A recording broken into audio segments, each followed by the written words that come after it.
জয় যিশু। আজ 20শে মে। প্রতিদিনের চিন্তা ও প্রার্থনা।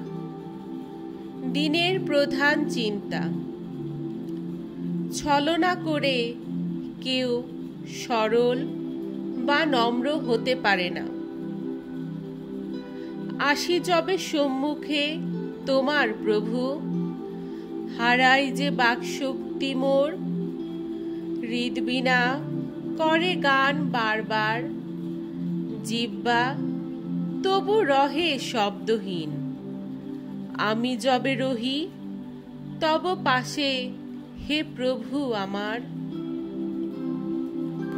উপদেশ। আমরা যে সকল চরিত্রবান লোকের সংস্পর্শে এসেছি, তারা সকলেই আশ্চর্য, সহজ ও সরল। যে লোকের মন কুটিল, সে কেবল বিপথে বিচরণ করে। যখন তার মন লাভ ক্ষতির চিন্তায় বিক্ষিপ্ত, তখন সেই মনে কোনো সরলতা নাই।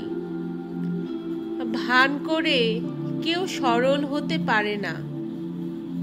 এ যে এক স্বাভাবিক স্বতঃস্ফূর্ত গুণ, এ যে ভগবানের দান। আমরা নিজেদের অজ্ঞাতে সহজভাবে এই গুণের বিকাশ করব। যে মুহূর্তে লাভালাভের বিবেচনা মনে জাগে, তৎক্ষণাৎ এর ধ্বংস হয়। প্রার্থনা। যিনি এ জীবনের অফুরন্ত উৎস, তিনি যেন আমাকে সত্য সাধনার জন্য আন্তরিক আগ্রহে উদ্বুদ্ধ করেন। আধ্যাত্মিক জীবনে যেন আমি সরল, স্বাভাবিক ও অকপট হই। সহায়তা ও পথ নির্দেশের আশায় যেন আমি বাইরের দিকে তাকিয়ে ভিতরের দৃষ্টিপাত করি। সেই মহাপ্রভুর প্রতি আমার ভক্তি যেন অবিচলিত থাকে।